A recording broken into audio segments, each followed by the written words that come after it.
అర్హత లేకుండా ప్రేమించావు, ఇది కేవలం నీ కృపయే.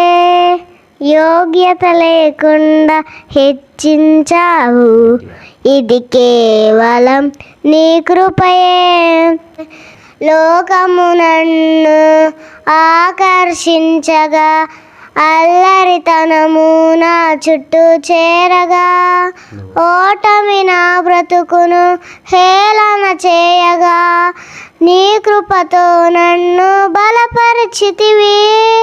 ఇంతగా నన్ను హెచ్చించుటకు ఏ పాటి వాడను యేసయ్యా.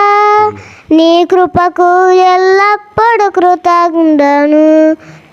ఈ వీడియో చూస్తున్న వాళ్ళు లైక్ చేయండి, షేర్ చేయండి, కామెంట్ చేయండి, మా ఛానల్ సబ్స్క్రైబ్ చేసుకోండి.